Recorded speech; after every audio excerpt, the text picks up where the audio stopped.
Welcome back to Conversations in Healing. I'm your host, Sally Almond, and today I'm joined by Chris Grimsley, my NLP trainer who I trained the Masters with.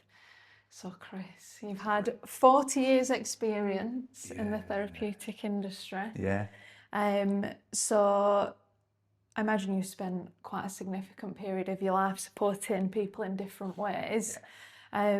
So can you tell us what drew you to this kind of work and what you've learned about people through the years? So what brought me to it, I grew up in a family where somebody had a major mental health problem. And when I was a teenager, I started getting curious about people and what makes people tick.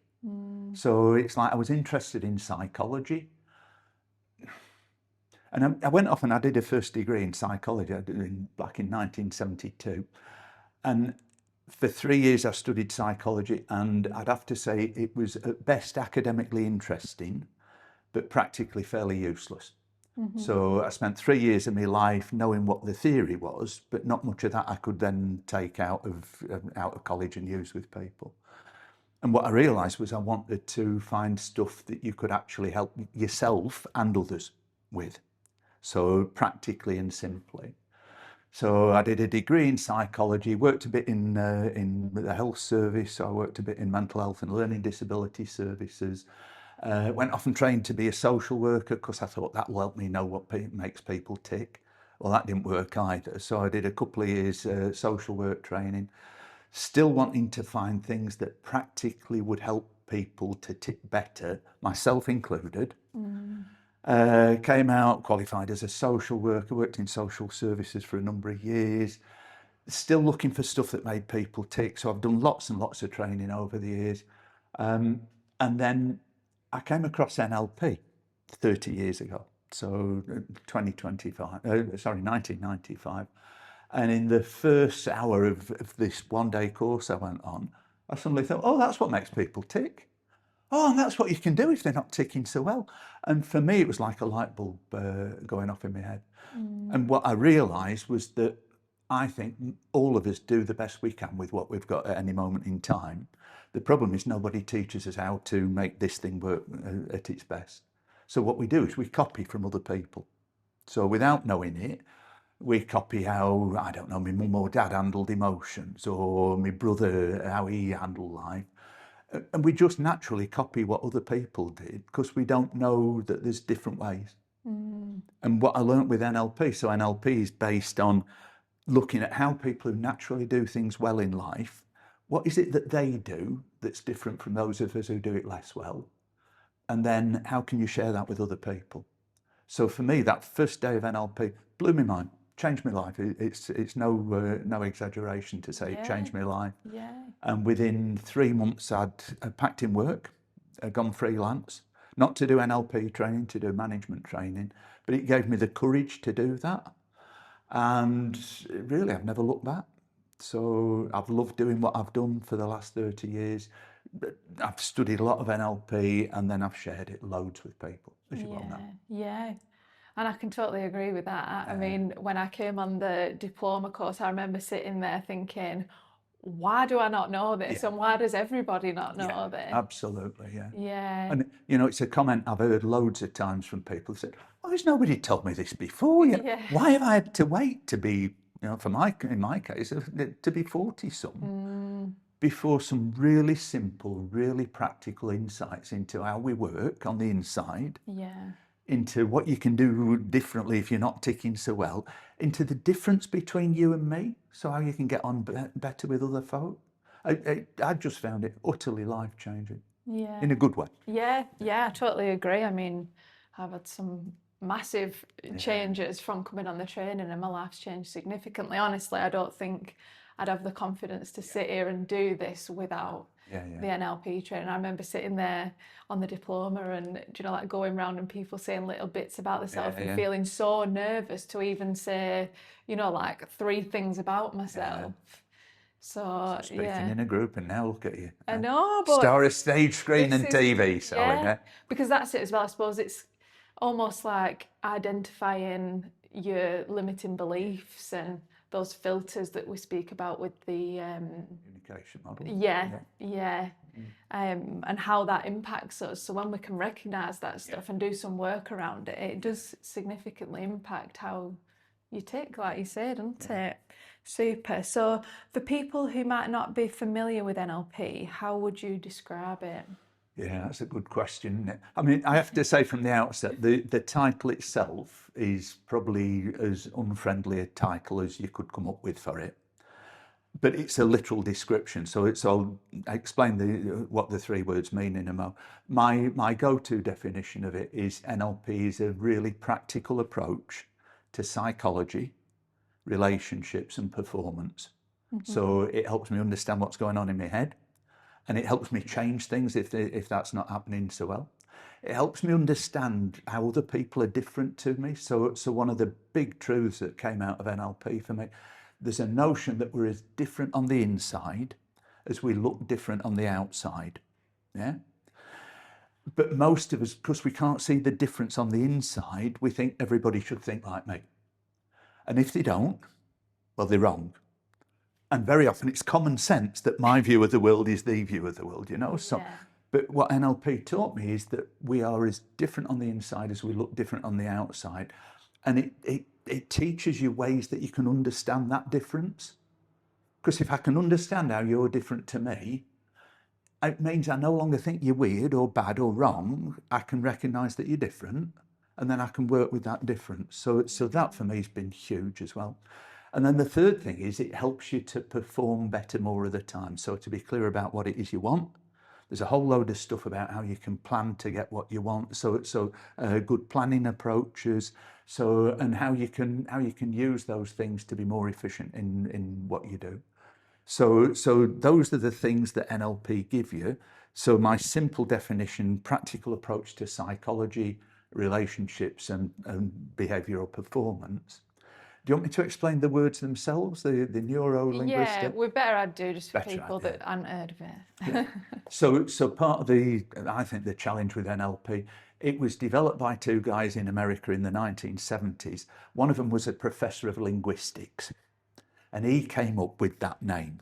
So, you know, it's not everyday English, it's academic English. So the neuro bit of NLP is about how we're taking information from the outside world. So we're taking information from the outside world through our five senses. We filter that uniquely according to our own beliefs, values, past experiences, and then we do stuff on the inside with it.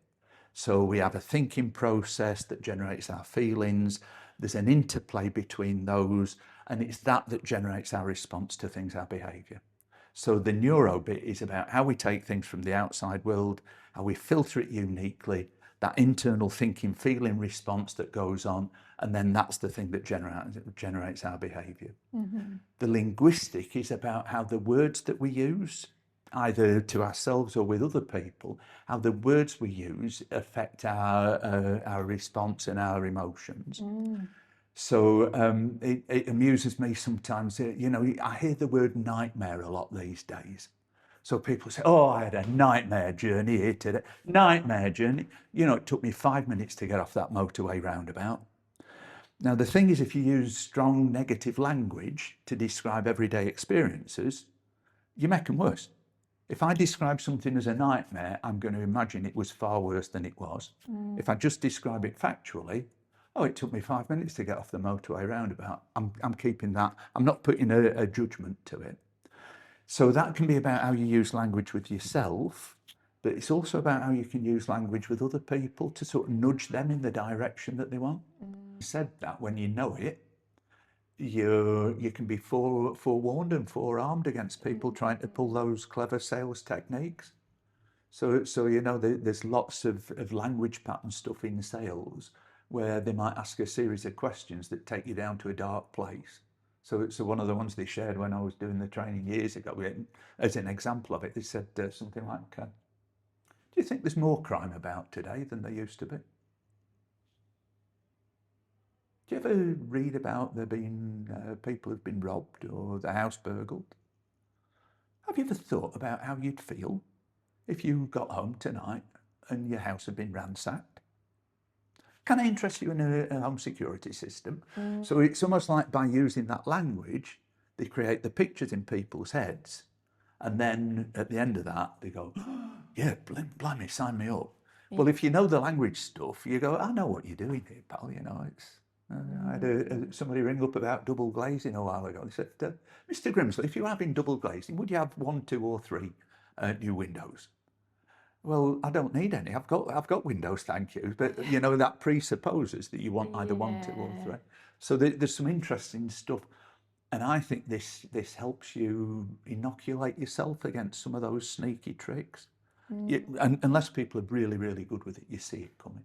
Yeah. And it's a good reason to learn it as well as that.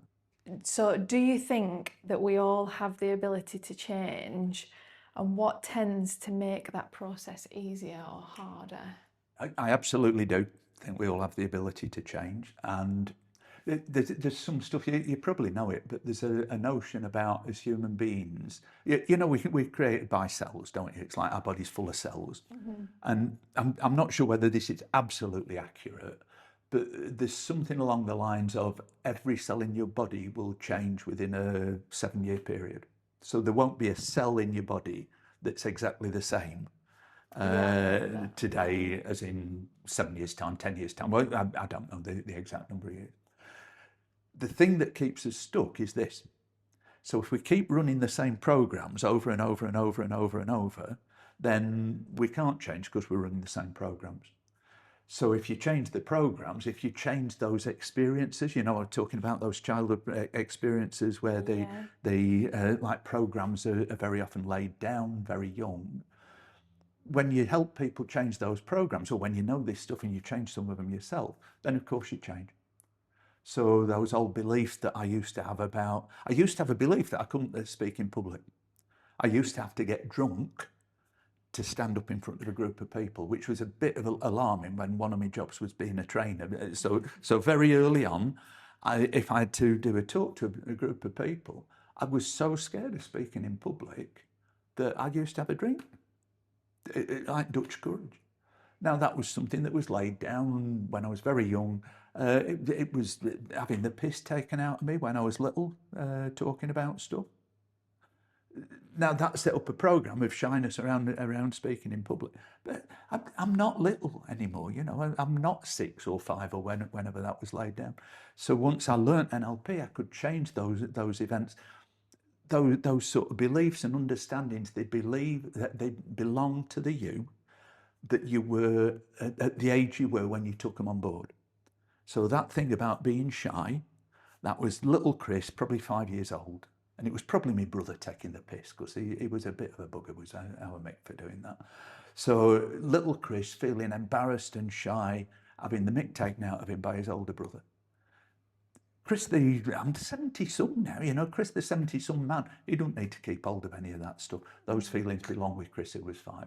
And what NLP does, some of the therapeutic stuff, it helps you leave those feelings back where they belong with the you that you were at the age that it happened. You don't have to run those programs. And that's the beauty of it. And because of that, I think all of us can change. I think it's a trickier job for some. So if you've got like lots of complex stuff in your life, then, you know, it takes a bit more time. And I'm not sure you ever entirely undo it. So, you know, I've been doing NLP 30 years. I still come across stuff and think, oh, right.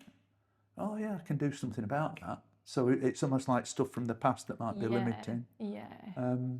So, yeah, but I absolutely do believe people can change. And we do physically anyway. Yeah. Yeah, I completely agree. Maybe it'd be worthwhile, just because you've mentioned like degrees of like mental health, really.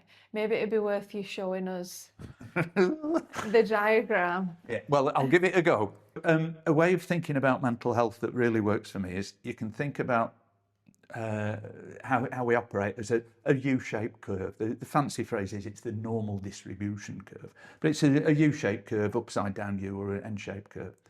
And at one end, there's people who just naturally, so at this end, there are people who just naturally it's like they get on with life, they've learnt things that work for them, they don't get stressed much by anything. If something bad happens, they've got ways of dealing with it. So those sorts of people, they don't need NLP. They're actually the people who NLP was probably modelled from around certain issues. So some of the NLP processes, generally on each course, there's been one person who'd say, oh, I already do that. Or my granny used to do that. So there are some people who naturally do this stuff. So I think they're very fortunate. Then there's a bunch of us that are sort of this end. And it's like we get through life most of the time. And there's times when we struggle. So, you know, there might be certain aspects that I feel less comfortable about, or something happens and I can't get it out of my head, or somebody says something and I natter on about it for days afterwards, you know, that sort of stuff. So for these people, generally their sort of overall well-being is okay, but they can go to a place that's not very comfortable. And for those, NLP processes can work fabulously well. So there are ways, if you ever get stuck with critical self-talk, you know, criticising yourself on the inside, there's some stuff that can change that within almost an eye blink, you know. If you get caught with a bad memory, a scary memory about something, there's things that you can do with that. There's NLP techniques that can help you feel confident when you need to. There's a whole load of stuff. So this is what you might call simple, stable problems. NLP processes work brilliantly for that. Then over the next side, there's people who have that, but more of it. So maybe I've got more of that stuff. I've had a more difficult past. So I've got some complex stuff there. But NLP will still work, but you probably want a bit of therapy there as well as learning some self-help. So this bit would be self-help. This bit would be get some help from somebody who knows NLP. This sort of stuff, it's, you know, I said generally 2 or 3 sessions. Generally it can work with that. This far end are people who have like complex multiple difficulties. So very often that's where you're looking at long-term therapy. So this might be people who have sort of complex mental health problems, things like that. I don't think that we get there just in the drop of a hat. So those people who have very complex problems, I don't think you go from being sort of perfectly sane and well and mentally well adjusted to being like having complex difficulties. I don't think that happens overnight. And I think it happens as a result of this bit building up time after time after time after time, and or having like a very disruptive life event. So you like, you know, like a very, very major trauma. But I think if you can, my drive with NLP, the thing that I'm passionate about is if you can teach people some of the skills to manage their own mental health here and to perform better. So for me, this is a bit like emotional first aid. Or a bit like going to the gym for your head, you know, people are into keep fit these days. So this level of NLP, it's like I can do some stuff for myself. It's emotional first aid, and I can keep myself fit with it. This stuff here, if I get to this stage, then I need a bit more help because it's a little bit more complicated, and I might want to seek out somebody who can do NLP. But if we're helping people deal with that bit, I think we'd have far fewer people getting there. I think the people who get there often because they've not had the help, or they've not known how to handle their stuff. Yeah. Does that make any sense? Yeah, as a notion? absolutely. Yeah. And Is this a small percentage of people? yeah, so I reckon, I don't know because this is off the top of my head, but 5 to 10% there. Yeah. Maybe 5 to 10% there. Bulk is here and here. Yeah. And these lines are movable, but you know, if I think about the courses that I've run, we generally have about 20 people. If there's one that's here, it's well, they wouldn't come actually. If they were there, they probably wouldn't come to the course. So the bulk are here or here. We generally don't get people who are at that far end either. But I have had 1 or 2. But as a preventative thing, yeah. And you know, I think about it a bit like physical health. So if you cut your finger, if you have a bruise, if you fall over, if you've got a headache, you don't go to A&E generally, do you? You go, oh, I've cut my finger, I better clean it, so I'll get a bit of TCP on, and I'll put a plaster and some Savlon on. So we know how to deal with those little physical injuries in life or physical issues. I'm not sure that we're equipped to deal with the mental or psychological issues that are that same order, you know. So somebody does or says something that upsets me, and I might fester on that for a long time. And, you know, it goes round and round my head. And then next time I meet them, I have a falling out do with them because I'm in my head about what they've done. Or I've got something that's offended me that's right in front of me. And that image stays there, or something that scares me, and that stays there. And it's almost like I look at the world through that. Well, when you know this stuff, you can get rid of that. So there are simple life skills that help you change those internal thinking patterns. So that means that, you know, metaphorically, I can clean the wound, I can put some salve on it, and I can put a plaster on, and I'll be fine. Yeah. This stuff, it's maybe a bit bigger wound, and I might need to go and see the chemist or something like that, or a bigger issue. Yeah. This stuff, I probably need some like longer term help. I like that as a model. Yeah, I do. It's really useful. Thank you. And just got me thinking that in this centerpiece, I mean, there's no life without struggle, is there? We're always going to experience problems and grief and all of like minor traumas to bigger traumas. That's life, isn't it? So, but I think even in this, I think some of us don't know how to do that immediate first aid, putting plaster on. Absolutely. And I think on the diploma, there is a lot of that stuff in there, the general like day-to-day, just managing those more minor, well, they might not feel minor to some people, but you know, really useful. So I don't know whether this is a time to put a plug in, but this part, so we have some online stuff. So if people are interested in knowing a bit more about how they tick, a bit more about some simple techniques that you can use to, it's like manage down those, I've got that thing, it's driving me mad, to manage those things down, to understand people a bit better. So we have some online training that perhaps we put a mention at the end of the talk. Yeah, we can mention that, But I designed that really for these people.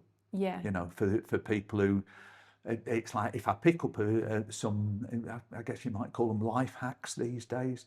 So some simple understanding about what makes us tick, and then some life hacks about how can you deal with those things that you're feeling a bit screwed up about. Then I can manage my head better, and then I'm less likely to get over here, and I'm less likely to get there. So I do think it's almost like as a preventative thing, I think it's fabulous. Yeah. And you know, you said, why did you get into this? And I said, it's because we had a family member when I was growing up who had a major mental illness. I know if that person had known this stuff, they would never have had to go there. So it's like part of my drive with it has been about like honouring that relative and wanting to help make sense of their experience and my experience with it. So yeah. I do like What are some simple NLP principles people could use in their everyday life? Maybe if they're stressed, anxious, or caught in unhelpful patterns. Any you use in your own life? I use it endlessly. So I actually live from it. So there's a set of principles in NLP. They're called the NLP presuppositions. And there's 16 of them in total. One that I find incredibly useful is the notion that all behaviour has a positive intention. So if you're doing something that seems a bit sort of daft or self-injurious or whatever, the notion is there's a part of you that's doing that because it's the best that part knows in order to get something that's important for you. So if you look for the positive intention behind the behaviour and then find different ways to satisfy the intention, then you don't have to keep the behaviour. So that's one principle. And just as an example, I used to smoke really heavily. So when I first came to NLP training, I used to smoke very heavily, and I'd tried every trick in the book to stop smoking. You know, I've done hypnosis and aversion therapy, and I even tried willpower once. What a waste of time that was for stopping smoking. And then I came to NLP and this thing about all behaviour has a positive intention. And then I thought, what's the positive intention behind smoking? What do I get from smoking that's more important? And I thought, well, it's a way of punctuating the day for me. So do something, have a brew, have a fag. I wouldn't smoke in the house, so I'd go outside. So it was I'd get some quiet time there. It was when I did my most creative thinking because of that. And I found there were probably half a dozen different positive intentions I got from smoking. So then I thought, what are the other ways I could do that? So instead of going out for a fag, I'd go out for a short walk. Instead of punctuating my day with a fag, I'd find a different way to do that. And once I found different ways to satisfy each of those intentions, smoking had almost no interest for me at all. There was just a little bit left that was about the addiction piece. And then I got an NLP buddy who worked in and around drug services. He did some work with me. I've never smoked since. I never wanted to smoke since. I know there was a Chris Grimsley that used to smoke, but it wasn't this one. Because it's like I'd taken away those positive intentions. And the same thing works for all sorts of stuff with other people. So we've had people who work with folk with eating disorders who've taken that same approach, look for the positive intention behind the eating disorder. And we had a senior nurse locally trained with us, and she said there were two main things came out. One was it was a way of exercising control, so having control in your life. And I can't remember the second. I shouldn't have said there are two things, should I? Exercising control. No, I can't remember that. You have to cut that bit out. Same thing with drug use. But if people just being a bit arsey as well, if you look at other people's behaviour through that positive intention thing and assume that they're doing what they're doing for a good reason in their world and talk to them with that in mind, it's dead interesting how you get a different response. Because if you think somebody's just being bloody difficult, you know, you get all defensive and you create all sorts of nonsense in your head. But if you go, okay, so they're doing that for a positive intention, I wonder what it might be. Years ago, I used to do a lot of team development work. And I was working with a youth offending team in one of the Manchester authorities. And it was a team development day, so how are we getting on, what we're here to do, what's going well, what's not going so well. And there was one guy in the room who was sat there like that, like all through the first session, sat there like that, a face like a bulldog chewing a wasp.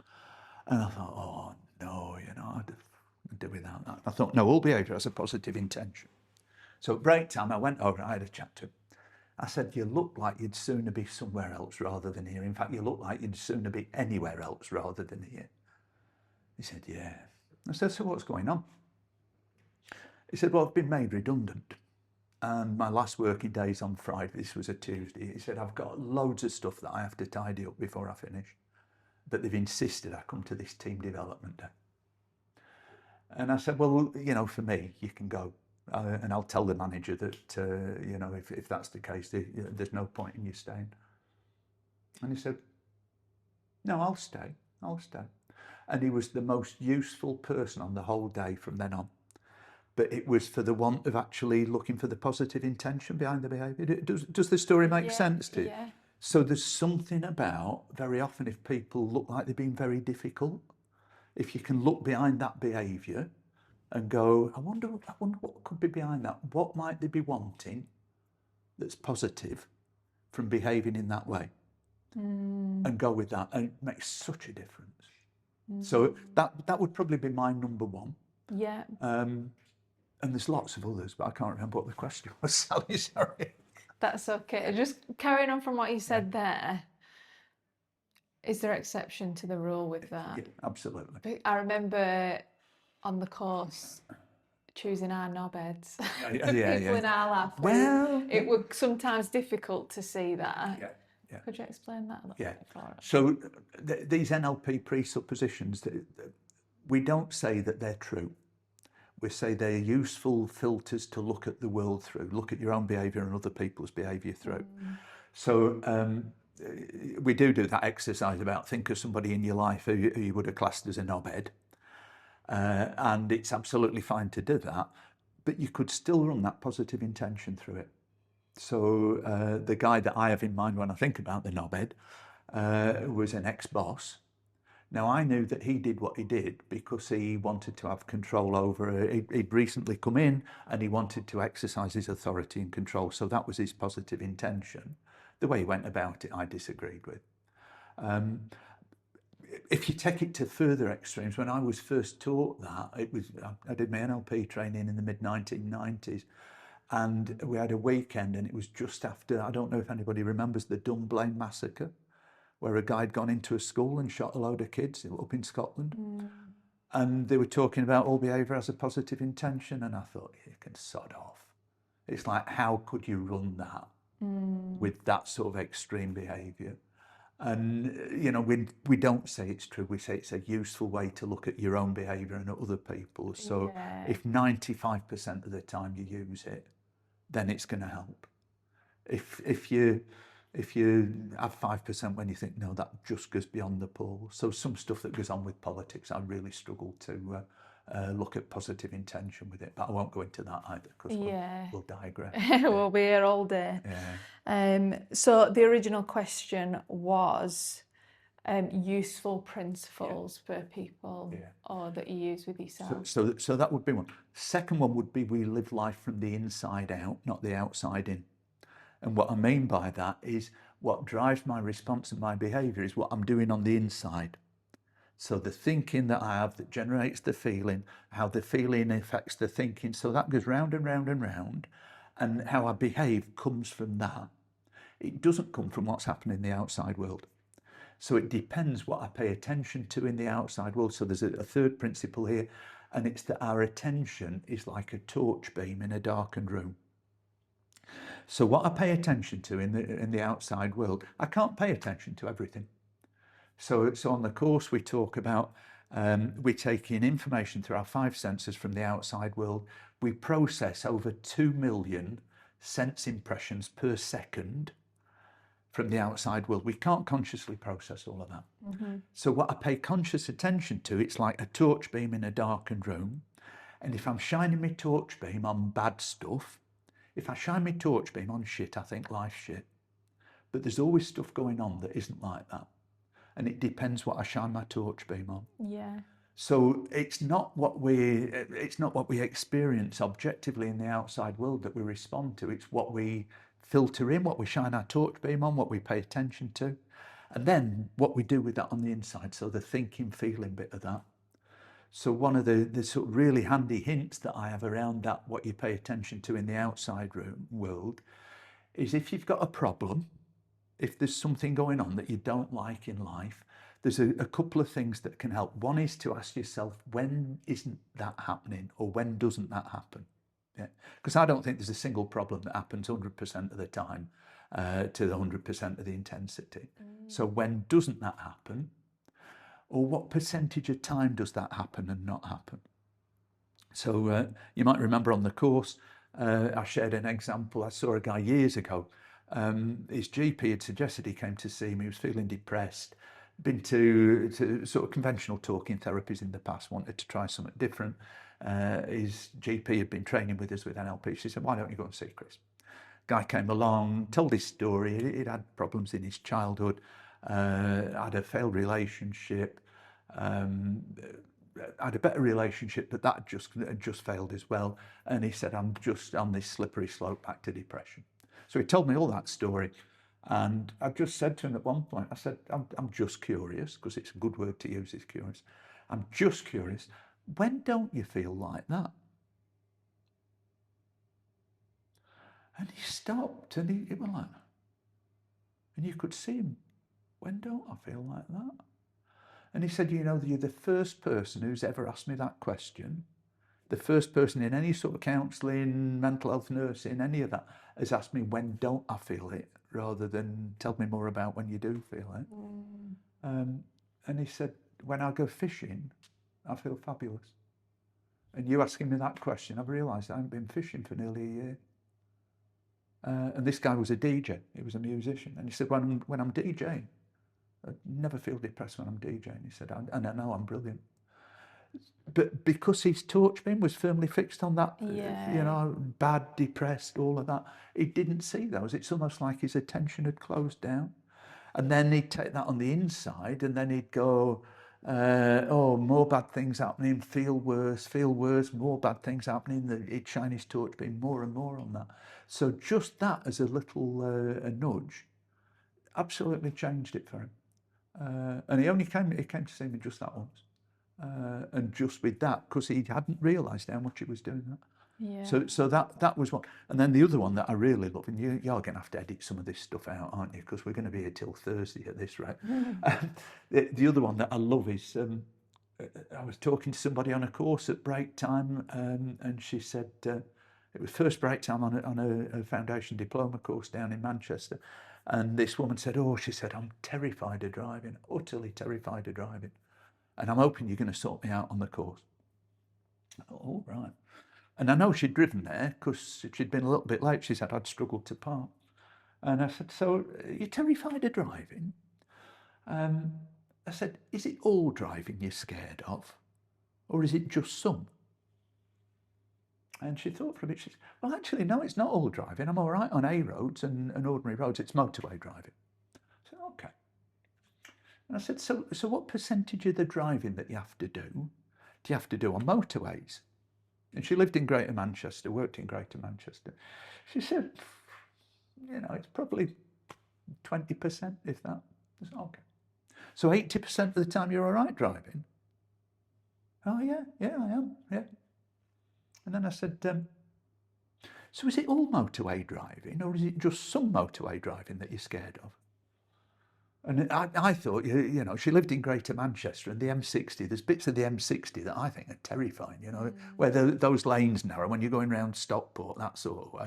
Oh, I don't like going around there. So I thought it might be that. And she thought for a bit longer, and she said, actually, no. She said, it's the M62. As you're coming down from the tops, down into Shore and down towards Oldham from Yorkshire, she said, there's 3 junctions on there that I'm utterly terrified of. And I said, okay. I said, so what percentage are you driving? Do you have to drive on there? And she thought a bit. She said, it's maybe 3% of the 20%. And she said, I haven't got a problem really, have I? And it's like she'd shone a torch beam on that experience, made it bigger and bigger and bigger and bigger, generalised it to, I hate driving, I'm scared of driving. Actually, she was scared of 3 junctions. And she could actually go on an A road to avoid those 3 junctions. And the look on her face was priceless, So as a way of working with people, of talking to people and to yourself, if there's a problem, an issue, to ask yourself, when doesn't that happen is one thing. And then the other one is to ask yourself, okay, so what percentage of the time does it happen and not happen? Because we get things out of proportion. Very often we get a problem and we see there's nothing but the problem there. And it's never the case. I can't think of a single time in life where a problem occurs to 100% intensity 100% of the time. And they're just, this is part of that mental first aid, emotional first aid stuff that we're talking about. If I don't get fixated on problems, I'm not saying there isn't difficult stuff in life, because there is, but keep it in perspective. And keep it in perspective, it becomes much more dealable with. Yeah. So on the Master Practitioner course, you shared the line, heal the past, learn the lessons and live your mission. Yeah. So can you share what that means to you and how NLP helps people do exactly that? Yeah. So those 4 phrases, they actually come from something called the Hawaiian Huna. So the Polynesian people, the Hawaiian people, they've got the oldest sort of spiritual and psychological traditions in the planet. And a load of NLP comes from that, which is dead interesting. So one of the sort of 2nd generation developers lived in Hawaii, and he started modelling the Huna background. That journey, so heal the past, that for me is about leaving behind. I was talking about those unhelpful patterns and programs. So if I have feelings that are negative feelings that don't serve me, that are from Chris when he was 6 or 10 or whatever age, Heal the past is leave the emotions where they belong, which is back there. Learn the lessons is what lessons do I have to take from those experiences? So you don't pretend that they don't happen, but you go, okay, so what can I learn from that? What can I learn from that experience? Find your passion is, there's a thing for me, a line that I came across, it was actually in a book, and it said, your every experience is perfect preparation for the you that you're destined to be. Which, and that's meant in a positive way. And if that's the case, then I can look back at my past and I can look back at those hurtful experiences and the lessons that I've learned, and I can go, so what does that give me a passion for? So for me, I've said a bit about my past. It's given me an absolute passion to help people have better mental health, about people to have emotional and mental well-being, to help people get on better together, to help people be more effective and efficient in their life, to be more purposeful. It's given me an absolute passion to that. But that's come from that experience. So those early experiences. And then live your mission is how can you turn that passion into something that you can do something practically with other people. And that for me was NLP training. So I knew I wanted to help people be to have good mental well-being and all of that. Some of the ways that I tried to achieve that, like being a social worker, really didn't do it. It's like that wasn't much about helping people have good mental health. But then coming to NLP training, teaching people how they can manage their own heads better. It's interesting, Richard Bandler, who's one of the co-founders of NLP, he said NLP isn't a therapy, it's about teaching people how to manage this stuff, how to understand it and manage it and use it better. Because none of us get taught that. I mean, the weird thing is we spend more time trying to figure out how my mobile phone works than we do figuring out how we work. And that's just a bit strange, I think. So heal the past. And it's actually the journey on NLP training, So very often the entry-level courses, so foundation, diploma and practitioner training, have a strong element of healing the past. So finding ways you can leave behind shit that's troubled you. And then the master practitioner is a bit more about learning the lessons, finding your passion, living your mission. And it's just lovely to see that. And it's lovely to see how people who've done that training have gone on and they've done that process, People gone on and done wonderful things in the world. Yourself included, Sam. That's what you're doing here, isn't it? Trying to. No, you're not trying. We don't try. We don't try. Thank you very much for sharing that. And it's interesting because I often wonder about life and what it's all about. This might not be for this, but I'll say it anyway. And I think there's something about, I wouldn't wish any of the stuff I experienced as a young child on anybody. I absolutely wouldn't wish it. It was part of my experience and my upbringing, but it's not damaging to me now. It was difficult for little Chris across a big chunk of childhood. But I don't have to carry that with me. And what I can do is look on it as a blessing with hindsight. Because without those experiences, I wouldn't have been doing what I've done the last 30 years without those experiences. And I've loved it. And there's been lots of good come out in the world as a result of it. So there's something for me about, I wouldn't recommend it to anybody particularly. I wouldn't recommend go and get some trauma so you can find a life mission. I wouldn't necessarily recommend that. But the nature of life, I think, is that we all will experience pain in one way or another. So if I went back to that graph thing, the people who are at this end of the graph, well, they maybe haven't experienced much trauma, but everybody else on there will have experienced uncomfortable emotions or sadness or whatever. You can't go through life without that. So knowing how we can deal with that and then how we can heal that so that it's not damaging to me as the grown man. And ideally teaching some of that stuff to kids. So that's been some of my biggest joy from NLP has been people who've gone out and shared this stuff with kids. So there's a teacher who trained with us who came up with a couple of people now have got books about explaining how psychology works to kids. Yeah. I mean, how would it have been as a teenager or a 10-year-old to know how to deal with the scary stuff in your head? Oh, it would have been life-changing for me. But then I would never have done any of this. Yeah. Well, we've had Elaine on the podcast Yeah, yeah. as well, who's a parent-child therapist, and she said that. She said, like, starting younger, getting this. Yeah, absolutely. It's like, yeah. And it almost makes sense for me then of what life is about.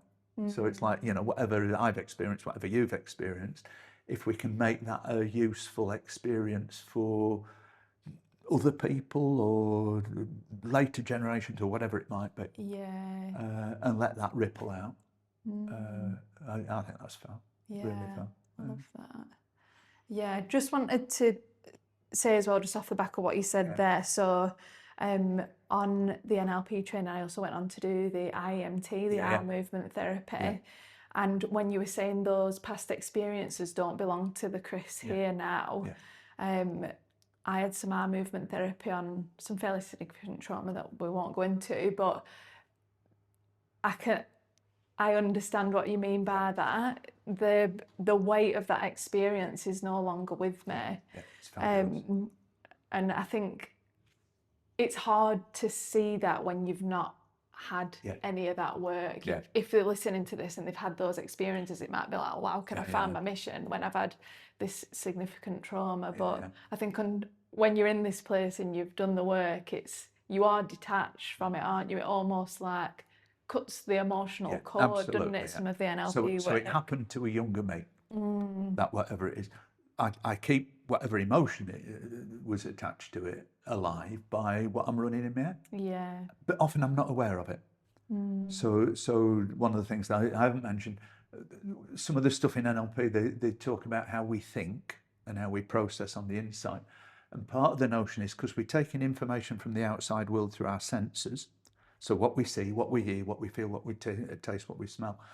Part of how we think on the inside is in sort of sensory terms. So by that, they mean if I take in information from the world through my eyes, part of my thinking is I have internal pictures or movies. I'm not necessarily consciously aware of them.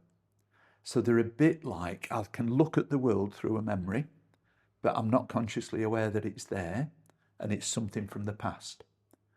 So there are processes. So this is where IMT works. It moves away that thing that I might be looking at the world through, or there are NLP processes about being able to move those things out of the way. But while those things are still there, it's quite hard to adjust. Yeah. But if you know that all you're responding to, you're not responding, that thing that happened when I was 6 or 10 or 8 or whatever, that is no longer in my experience now, other than as a stored memory. It's stored there as a picture, as some sounds, as some feelings. They can move. You can get rid of them, and you can get rid of them fairly quickly. Yeah. And that's the beauty of it. So there is some of the therapies. So the eye movement therapy, fabulous for it. I'm a huge fan. And then there's some stuff in NLP. It's called submodality changes, but it's a way of moving the memories around. And both of those, they work at that, it's called the sensory level of thinking. If I try and talk about those things, so if I have to put that memory into words, I'm no longer dealing with the memory, I'm dealing with the description of the memory. I don't know whether this makes much sense, but I think that's the weakness of talking therapies. Me talking about what happened when I was 6 doesn't affect the memory that I have of it necessarily. But doing some of that eye movement therapy or doing some of the other stuff, that does. But if you change what I'm talking about, it's not the memory itself, it's my description of the memory. So it's an interesting like observation about counselling type stuff. Well, talking therapies generally. And it does have therapeutic uses, but it's not. It's primarily not a therapy. That's the thing. And the phrase that it's a clumsy phrase, but for me more than anything, NLP is psychoeducation. It's teaching people about their own psychology and other people's.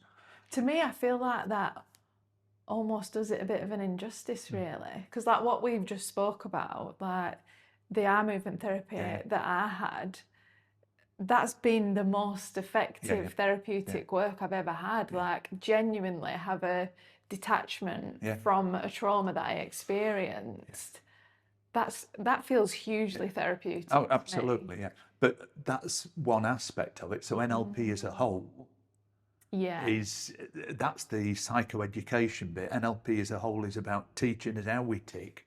Because if I know how I tick, so in terms of this thing, the trauma is more this end. Yeah. But for the rest of your life, you know, there's bits of NLP that you can use in the rest of your life that you don't need a specific therapy for.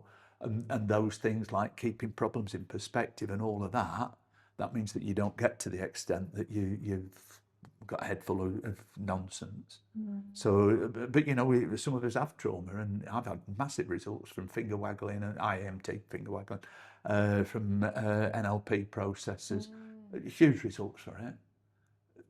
But knowing how I tick meant that I was more open to that sort of stuff. Yeah. If I hadn't that psychoeducation thing in my head, I'd probably never have gone anywhere near it.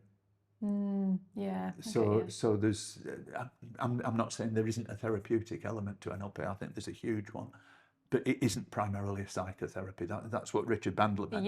Yeah. Thank you. I think that explains it really well. Okay, so you've had such a long and meaningful career, Chris. This is where we've got the tissues ready.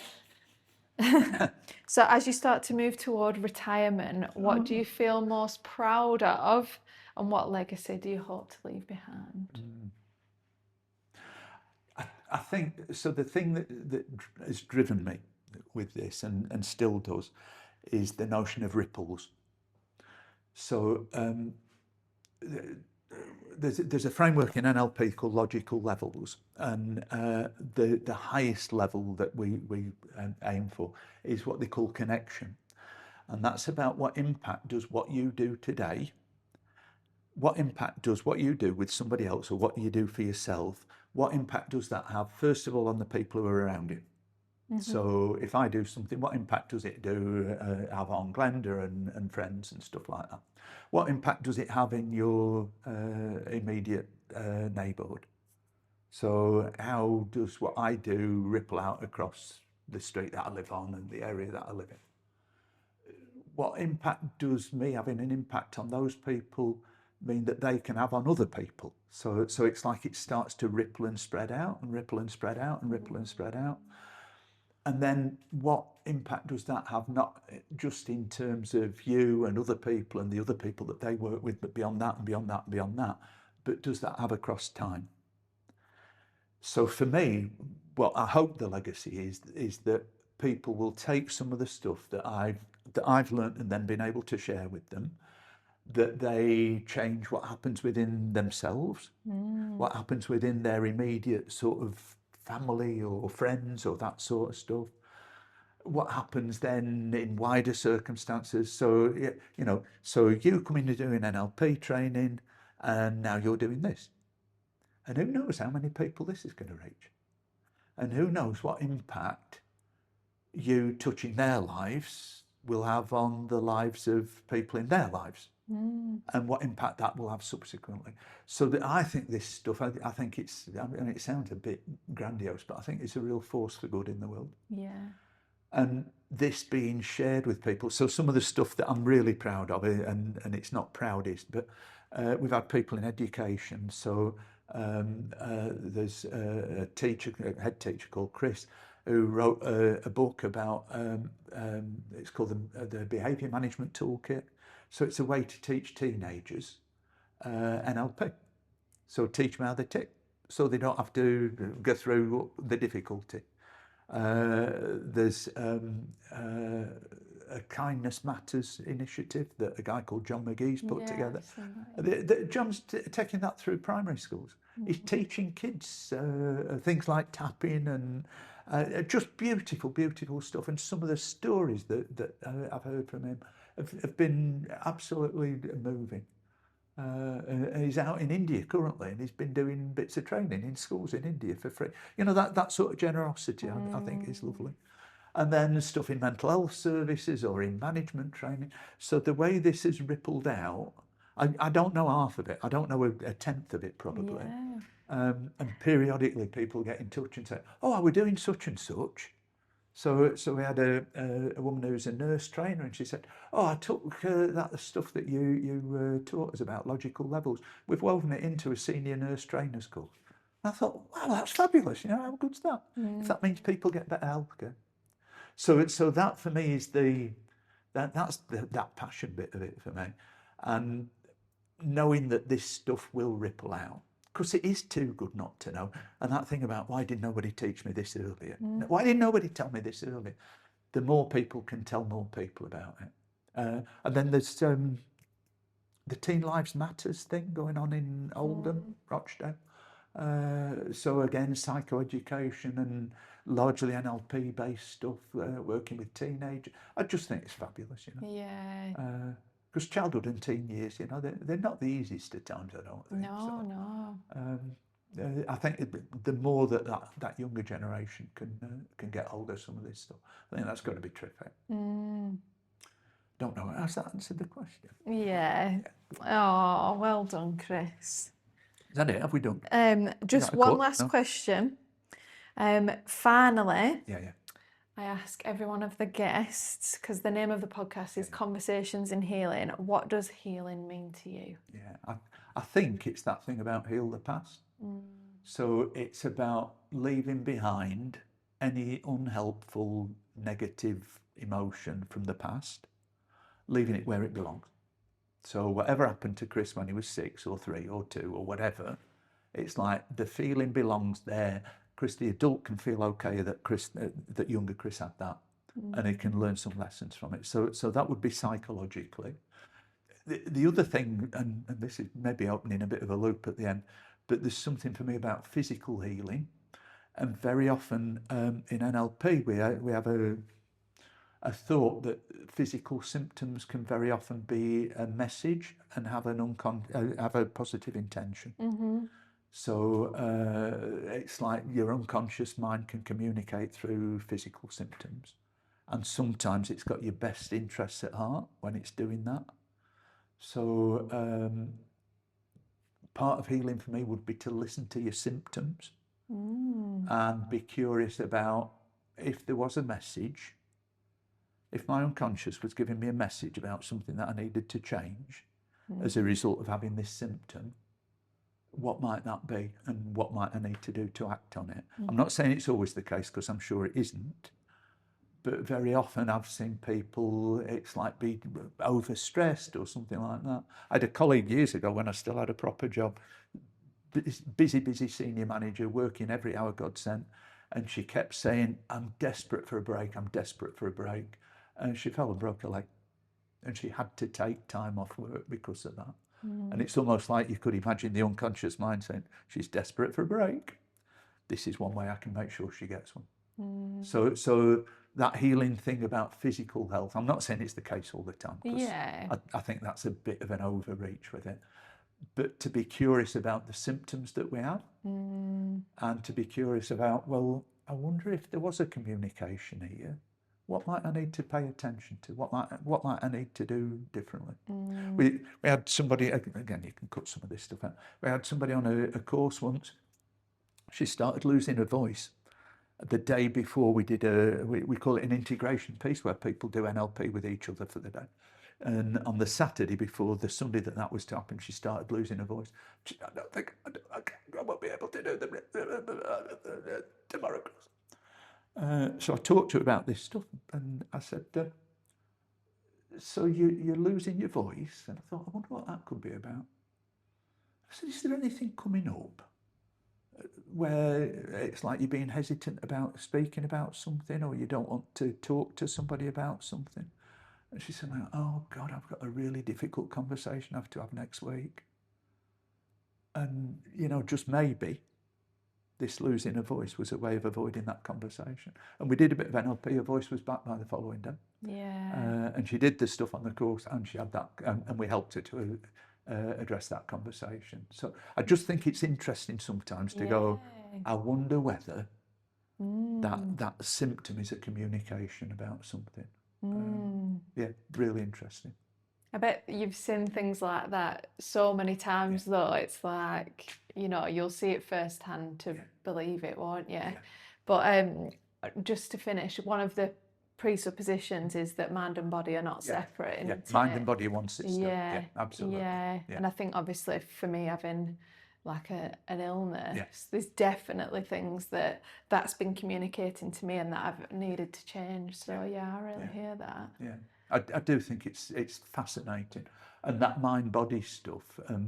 We've had a few GPs train with us over the years, and it's been fascinating to hear how they've gone back to their surgery, and like seen presenting illnesses differently as a result. Lovely stuff. Yeah, amazing. It takes a bit more than a 5-minute consultation, but it is a different sort of way of understanding physical health, and that mind and body are one system. Yeah. So if what's going on in here isn't so good, then it can come out physically. But equally, it's like how I handle. So if I have got a physical problem, you know, that doesn't have a psychological root, how I handle it on the inside. So my thought patterns around that physical issue can make huge differences. Yeah, good stuff. Oh, thank you so much, Chris. It's been a pleasure.